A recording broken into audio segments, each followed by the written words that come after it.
오늘은 결코 포기하지 말라, 새롭게 될 수 있다. 결코 포기하지 말라, 새롭게 될 수 있다라는 제목으로 하나님 말씀 증거하도록 하겠습니다. 종말론 얘기를 하는데 종말론의 관심이 무엇입니까? 종말론의 관심은 미래에 있는 것이 아니라 현재에 있다는 것입니다. 하나님 우리에게 약속된 미래를 주셨습니다. 그래서 오늘 우리가 어떻게 살아야 될 것인가, 이것에 초점을 맞추는 것이 종말론이라는 것입니다. 오늘 21장은 하나님 나라 천국을 묘사하고 있습니다. 요한의 관점에서 한번 보십시오. 도미시안 황제 때 핍박 중에 있는 성도들에게 보내는 편지잖아요.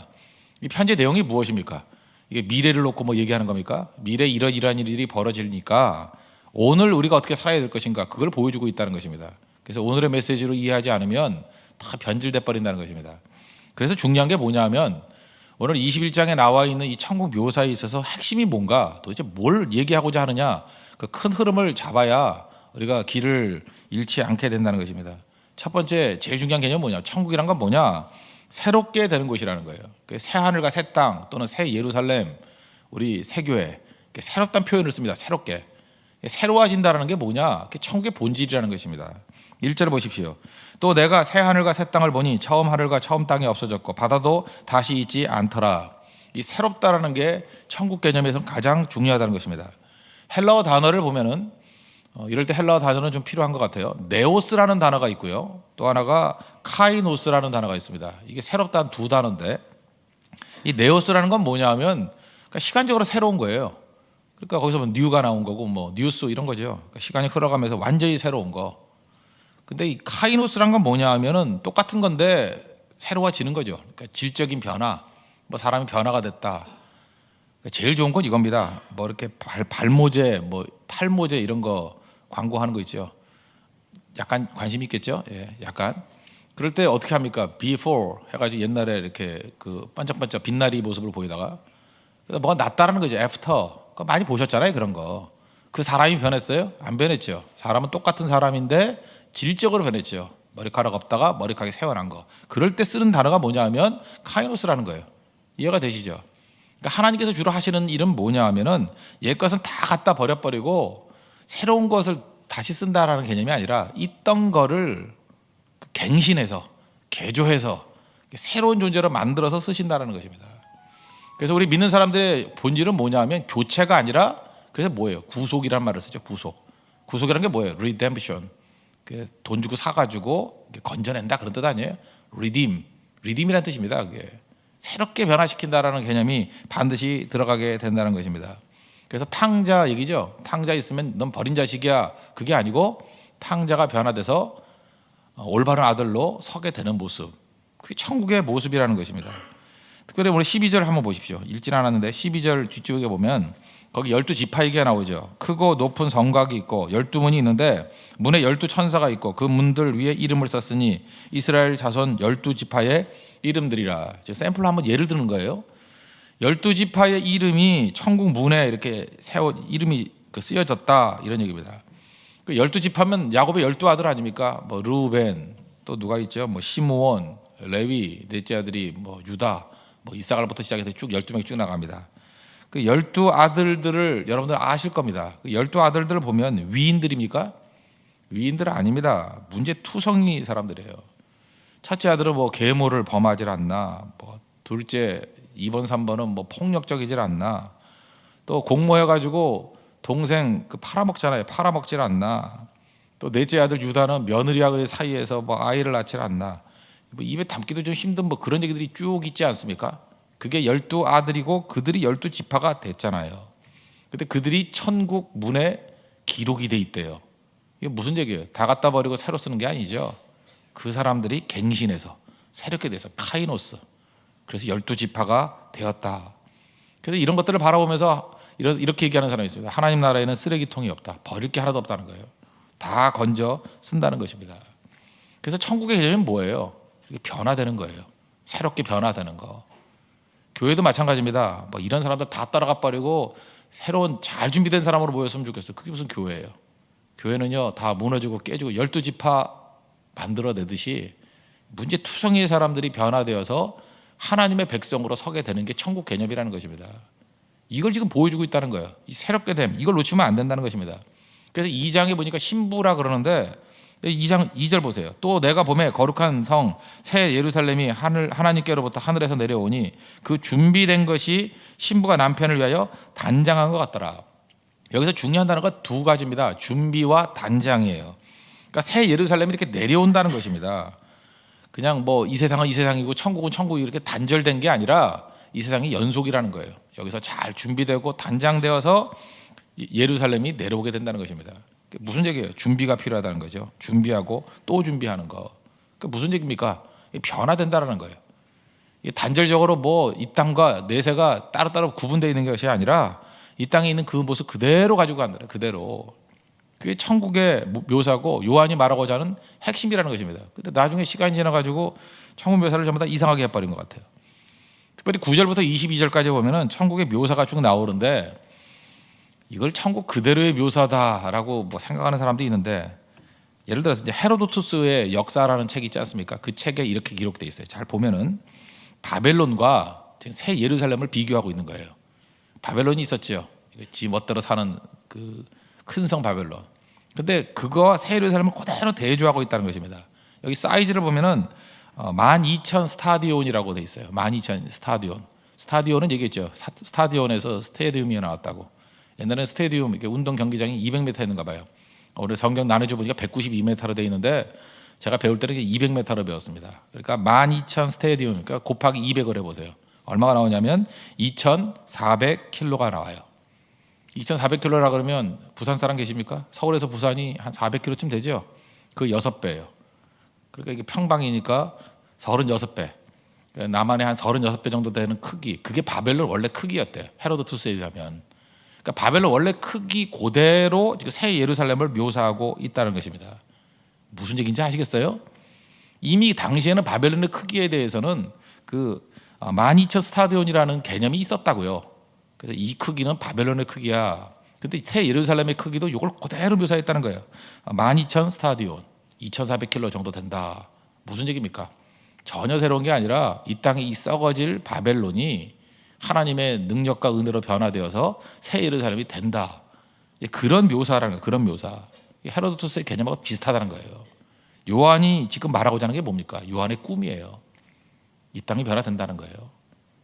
이 땅 그대로 천국이 그대로 된다는 것입니다. 그러므로 우리가 해야 될 일이 뭐냐? 천국을 포기해서는 안 된다는 것입니다. 우리 예수 잘못 믿으면요 이렇게 돼요. 그냥 이 땅은 다 험한 세상, 뭐 다 끝난 세상, 그죠? 새로운 세상을 그냥 바라보자. 그런 개념이 아니라는 것입니다. 이 땅에서부터 하나님의 뜻과 은혜를 펴다가 물론 천국으로 갑니다. 그러나 그 천국이란 게 연속된 것이지 단절된 게 아니라는 거예요. 예를 하나 더 들어온다 그러면 마태복음 11장 12절 보니까 세례 요한 때부터 지금까지 천국은 침노를 당하나니 침노하는 자가 빼앗느니라. 참 말도 되게 어렵게 해놨어요. 그죠? 침노. 이해되십니까? 새 번역을 보니까 이렇게 돼 있어요. 세례자 요한 때부터 지금까지 하나님 나라는 힘을 떨치고 있다. 그리고 힘을 쓰는 사람들이 그것을 차지한다. 힘을 떨친다. 영어 성경 웬만한 성경 NIV, NLT 다 보면은 그 advance라는 단어를 써요. advance. advance라는 게 뭐예요? advancing. 이게 전진하다, 더 가까이 온다 그런 뜻이라고요. 그리고 하나님 나라의 점진성이에요. 점점점 변화되어가는 하나님의 나라. 그걸 보여주고 있다는 것입니다. 그럼 명확한 게 5절이죠. 5절 보세요. 보좌에 앉으시니까 이르시되 보라 내가 만물을 새롭게 하노라 하시고 또 이르시되, 이 말이 뭐 신실되고 참되니 기록하라 이런 말씀이 나온다는 것입니다. 그러니까 하나님 나라의 특징이 뭐예요? 갱신이에요. 갱신. 새롭게 되는 거. 오늘 여러분 하나님 나라를 이 땅에서 먼저 체험하는 것입니다. 귀신이 예수님의 이름으로 쫓겨나는 것을 보면 하나님 나라가 이미 너에게 임했느니라 그러잖아요. 이 땅에서 하나님의 나라를 맛보면서 마지막 완성된 하나님 나라에 간다는 것입니다. 단절되는 게 아니라는 거예요. 그러므로 우리가 해야 될 일이 무엇입니까? 하나님의 통치가 이루어지는 하나님 나라를 이 땅에서 먼저 체험하고 가야 된다는 거예요. 하나님이 지배하는 나라가 되면 내가 변화가 됩니다. 그래서 우리가 하나님 나라, 천국을 체험한다는 게 뭐냐면 변화를 체험하는 거예요. 변화를 체험하는 거예요. 자꾸 변화가 되는 거예요. 불면증이 있었죠. 근데 주님 믿고 의지함으로 말미암아 평안한 잠을 맛보게 되는 거. 그게 천국이에요. 이제까지 계속해서 이렇게 자포자기하고 영적으로 다운된 사람이 예배를 통해서 하나님을 만나고 난 다음에 새 힘을 가지고 일어서게 되는 거. 어떤 사람은 별 문제도 아닌데도 불구하고 무력감에 빠져 있었어요. 그런데 불같은 시험이 온다 할지라도 그걸 뚫고 나가서 크나큰 승리를 이뤄낼 수 있는 거. 변화된 거죠. 변화의 변화, 그게 천국이라는 것입니다. 그런 과정들을 겪으면서 이 땅에서의 생명이 다하면 영원한 천국으로 옮겨가게 된다. 그게 천국 개념이라는 거예요. 이걸 말고 뭐 이 땅에서는 다 자포자기하고 미래에 뭐 새로운 일이 있다, 절대 그렇지 않다는 것입니다. 그래서 우리가 가져야 될 천국 개념은 뭐냐? 하나님 나라거든요. 이게 하나님 나라 개념에서 제일 중요한 게 뭐냐 하면 언제나 새롭게 한다. 오늘 그러잖아요. 하나님이 하시니 뭐, 예수님이 하시니 뭐예요? 내가 만물을 새롭게 하노라. 예배도 잠깐 새로워져야 됩니다. 예배가 죽은 예배가 있죠. 형식적인 예배에서 하나님의 임재가 있는 예배. 그래서 우리 새로움을 체험해야 돼요. 점점 예배가 새로워지는구나. 선교도 그렇죠. 말레이시아에서 뭐 두 번째 갔는데 그때 느끼는 게 뭐예요? 새롭다라는 거죠. 1차 때는 뭐 이게 그냥 서먹서먹하게 봤는데 2차 때는 좀 뿌리를 내리고 3차 때 또 기대가 되죠. 우리가 뭐 코리안 파티도 안 하고 그저 또 원주민 마을에 들어가서 잠자는 것도 안 하고 이제 할 게 막 보이잖아요.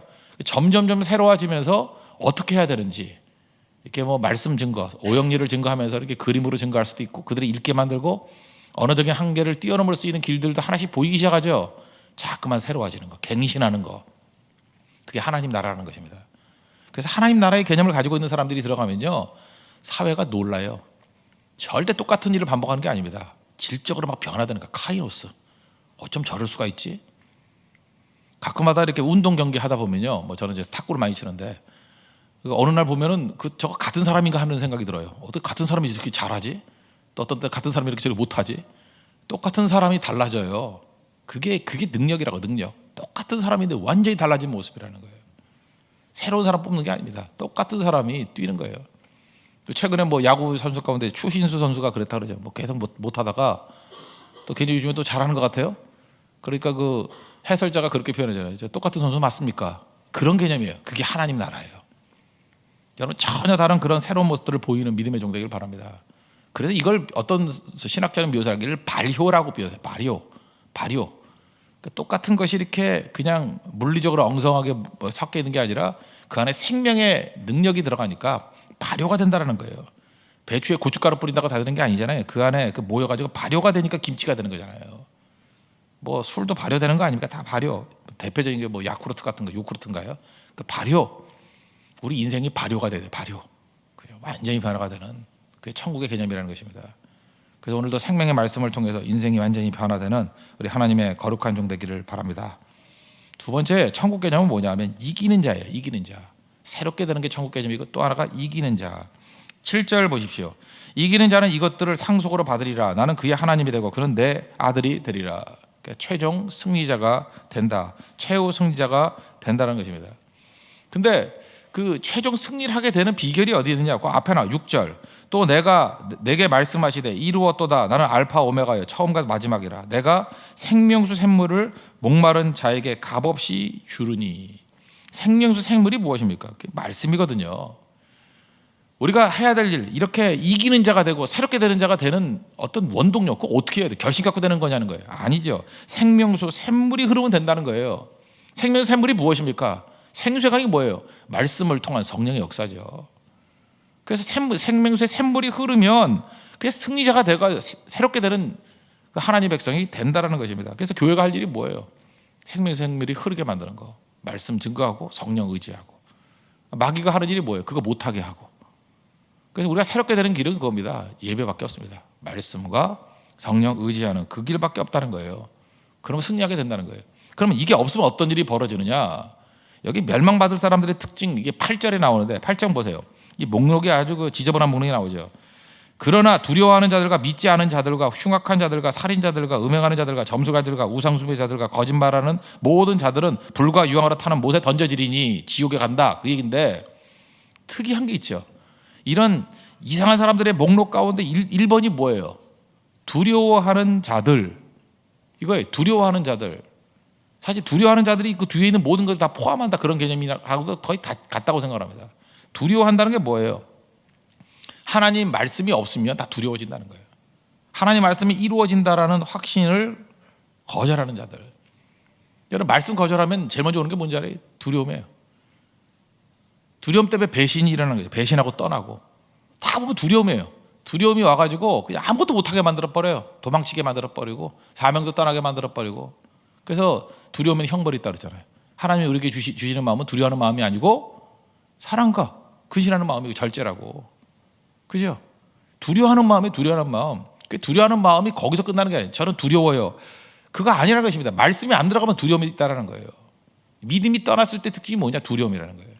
두려워하지 말라. 성경도 많이 말하잖아요.